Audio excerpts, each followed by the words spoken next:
أعوذ بالله من الشيطان الرجيم.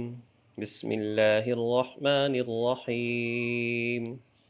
ولله الأسماء الحسنى فادعوه بها وذروا الذين يلحدون في أسمائه سيجزون ما كانوا يعملون.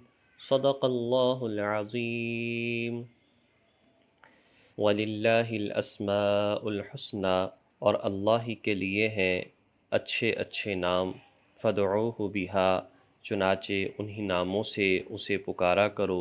وَذَرُوا الَّذِينَ يُلْحِدُونَ فِي أَسْمَائِهِ، اور چھوڑ دو ان لوگوں کو یلحدون جو ٹیڑھا راستہ اختیار کرتے ہیں فی اسمائی اللہ تعالیٰ کے ناموں کے بارے میں. سَيُجْزَوْنَ مَا كَانُوا يَعْمَلُونَ، اور عن قریب انہیں بدلہ دے دیا جائے گا ما کانوا یعملون، ان کاموں کا جو یہ کام کرتے ہیں. اس سے قبل آیت کریمہ میں یہ بات ارشاد فرمائی تھی کہ لوگ اللہ تعالیٰ کی ذات سے، اللہ تعالیٰ کی نعمتوں سے، اللہ تعالیٰ کے سامنے جواب دہی کے احساس سے، اللہ تعالیٰ کے ذکر سے غافل ہیں. اس آیت میں اور آگے آنے والی آیت میں اللہ تبارک و تعالیٰ اس غفلت کا علاج بیان فرما رہے ہیں کہ تمہیں کیسے اس غفلت سے نجات حاصل ہو سکتی ہے. چنانچہ فرمایا کہ تمہیں اللہ تعالیٰ کے ناموں کا ذکر کرنا چاہیے، اللہ تعالیٰ کو یاد کرنا چاہیے، اسی سے دعائیں کرنی چاہیے. اللہ تعالیٰ کے اتنے پیارے پیارے نام ہیں، ان ناموں کے ساتھ اللہ کی ذات کو یاد کیا جائے. ویسے تو حدیث مبارکہ میں ترمذی شریف میں آتا ہے کہ اللہ تبارک و تعالیٰ کے 99 نام ہیں، لیکن اگر ہم تاریخی روایات کو دیکھتے ہیں تو پھر کتب سابقہ میں، صحیفوں میں، بذریعہ وحی، قرآن کریم میں، احادیث مبارکہ میں تقریباً 5000 سے زائد نام اللہ تبارک و تعالیٰ کے موجود ہیں. ان میں سے ایک ذاتی نام ہے لفظ اللہ، یہ ذاتی نام ہے. باقی جتنے بھی نام ہیں وہ سب صفاتی نام ہیں.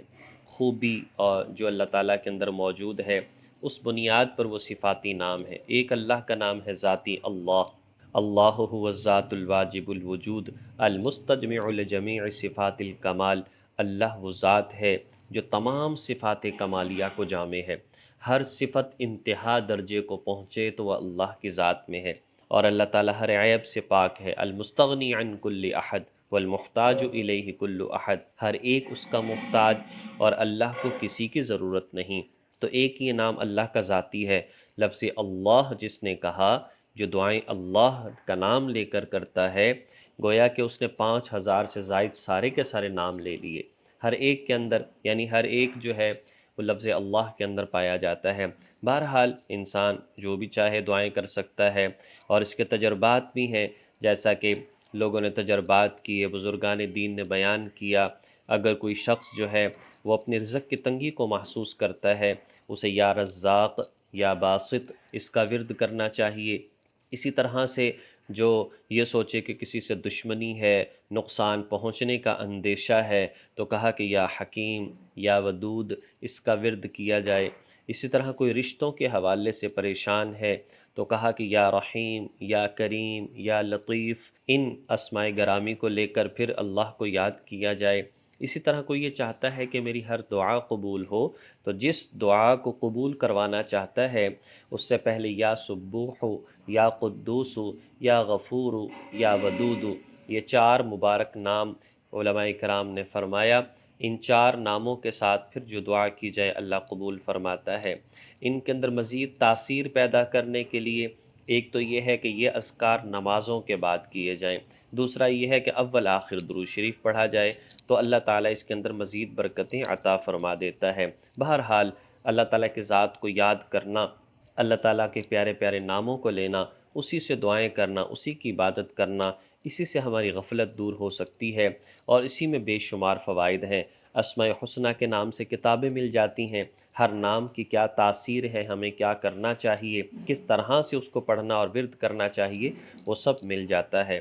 وَمِمَّنْ خَلَقْنَا أُمَّةٌ يَهْدُونَ بِالْحَقِّ، اور فرمایا کہ ہماری مخلوق میں ایک جماعت ایسی بھی ہے یہدون بالحق، جو لوگوں کو حق کا راستہ دکھاتی ہے، وبہ یعدلون، اور اسی حق کے مطابق انصاف سے کام لیتی ہے۔ اس میں یہ بات ارشاد فرما دی کہ امت محمدیہ میں ایک جماعت قیامت تک کے لیے ایسی رہے گی کہ جو لوگوں کو حق راستے کی طرف دعوت دیتی رہے گی، خود بھی حق راستے پر ہوگی۔ لہٰذا یہ کہنا کہ سبھی گمراہ ہیں، یہ کہنا کہ جی ہم تو سیدھا راستہ حاصل کر ہی نہیں سکتے، تو ایسی بات نہیں ہے۔ قرآن میں ایک جگہ پر اور آتا ہے فَاسْأَلُوا أَهْلَ الذِّكْرِ إِن كُنتُمْ لَا تَعْلَمُونَ، تمہیں معلوم نہیں ہے تو اہل علم سے پوچھ لو۔ تو معلوم ہوا کہ اہل علم جو ہیں وہ رہیں گے۔ اسی طرح حدیث مبارکہ میں آتا ہے لا تزال طائفة من امتی ظاہرین علی الحق، ہمیشہ ایک جماعت میری امت میں ایسی رہے گی جو حق پر قائم رہے گی، لہٰذا وہ قولاً فعلاً عملاً ہر طرح سے حق پر ہوگی۔ لا یضرهم من خالفهم، جو ان کی مخالفت چاہتا ہے وہ انہیں نقصان نہیں پہنچا سکے گا، ولا من خذلهم، جو ان سے علیحدگی اختیار کرے گا وہ بھی انہیں نقصان نہیں پہنچا سکے گا، ولا من ناواہم، جو ان کے خلاف سازشیں کرے گا وہ بھی اس مقدس جماعت کو نقصان نہیں پہنچا سکے گا۔ بہرحال بات یہ ہے کہ عیسیٰ علیہ السلام کے آنے تک یہ جماعت قائم رہے گی اور لوگوں کی رہنمائی کرتی رہے گی، لہٰذا ہمیں بھی یہ بات چاہیے ہم ایسے ہی لوگوں میں شامل ہو جائیں، دین کو ان لوگوں کی رہنمائی میں حاصل کریں۔ خود سے بندہ قرآن کو پڑھتا ہے، سمجھ بھی لیتا ہے، لیکن ہر بات کو نہیں سمجھ سکتا۔ بہت ساری گہری باتیں ہیں جو کہ احادیث کو، تاریخ کو، صحابہ کرام کی زندگی کو، یہ ساری باتیں سامنے ہوں، مزاج سامنے ہو، پھر ہی ان باتوں کو سمجھ سکتا ہے۔ اس لیے بڑوں پر اعتماد کرنا یہ قرآن نے ہمیں سکھایا۔ کہا جنت میں داخلہ چاہتے ہو فادخلی فی عبادی، میرے نیک بندوں میں داخل ہو جاؤ، لہذا وادخلی جنتی، پھر تم جنت میں داخل ہو جاؤ گے۔ صراط مستقیم کے بارے میں بھی فرمایا اگر وہ چاہتے ہو پھر انعام یافتہ لوگوں میں شامل ہو جاؤ، تمہیں صراط مستقیم حاصل ہو جائے گی۔ اللہ تبارک و تعالی ہمیں ان اہل حق لوگوں میں شامل فرمائے، اور اللہ تعالی ہمارے عقائد اور اعمال کو درست فرمائے۔ وآخر دعوانا ان الحمد للہ رب العالمین۔